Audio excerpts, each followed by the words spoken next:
In this video we're going to look in a little more detail at the staff performance analysis.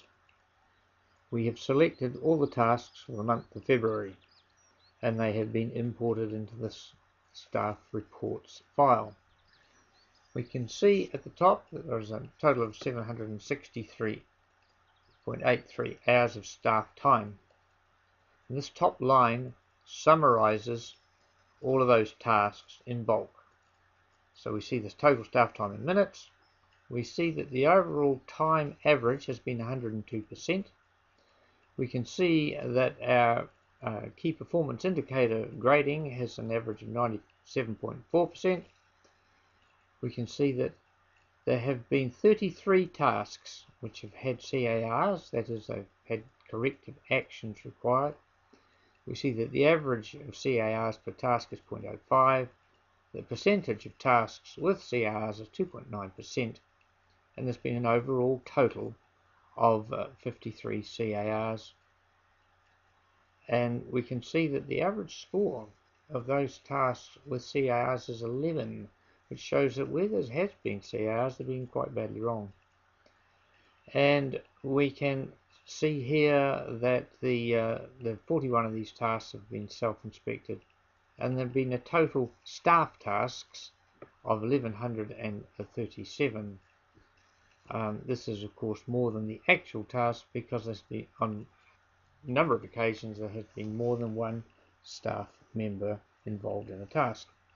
And below that we can see each of the staff members' performance has been analysed.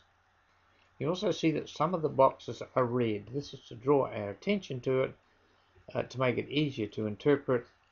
By and large, if there's something which should be drawn to our attention, we colour code it, perhaps in red, perhaps in yellow, so that rather than sort of analysing every particular task, we look down and we can see those which, for example, have CARs, and we may then choose to look further into those records and see why or why not that may be happening.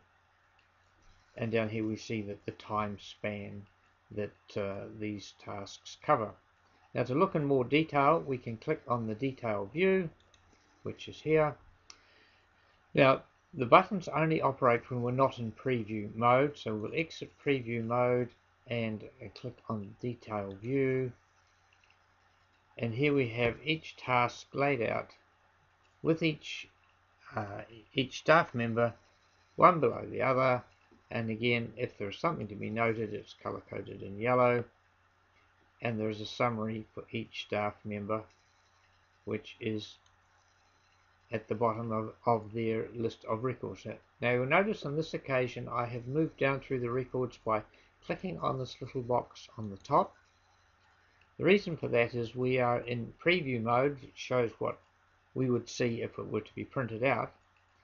And the reason for preview mode, if I exit, we'll see that there is spare space in these records, and the preview mode closes it up so that it takes up less space on the page.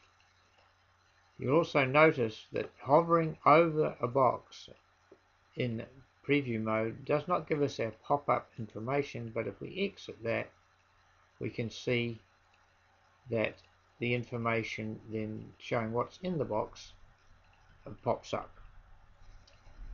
So we go back to preview mode. Now this is quite a lot of information and one could get lost a little, so there is another layout which is fundamentally the same, but the headings have been repeated to make it easier to follow, and yet another which shows the information summarized more briefly without the notes underneath, and so we can click through and pick on a task, any task for any staff member. So we can see, for instance, that this task here is Daniel, Communal Services Ladies. It started at 11:25, finished at 11:20. It gives the target time, the achieved time, the target time, what the percentage was, and if it's over the or under the plus or minus 30% tolerance, then it will appear in yellow, and if you shared the task, it will also appear in yellow. However, we may choose to limit this to just one staff member if perhaps we're just looking at a staff member, and we can achieve that simply by doing a search on a particular name. We can exit the preview, go to find, and in a staff name we might, for instance, put in Daniel, and then we will only be looking at Daniel's records, and we can sort them to get them all in order. So I would emphasize again that it's not so much the detail we're looking at, but trends and anomalies. So if, for instance, you notice that a particular staff member normally has a target time of around about 102% of target time, and suddenly he is around about 125% of target time, then it may be time to ask some questions and find out why that particular worker seems to be taking more time. And the other thing we look at is to find those members who have CARs, and then we know that they may need more training.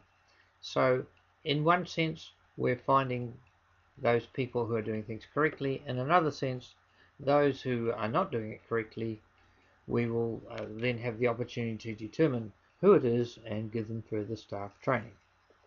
We will look at other aspects of the staff reports file in the next video.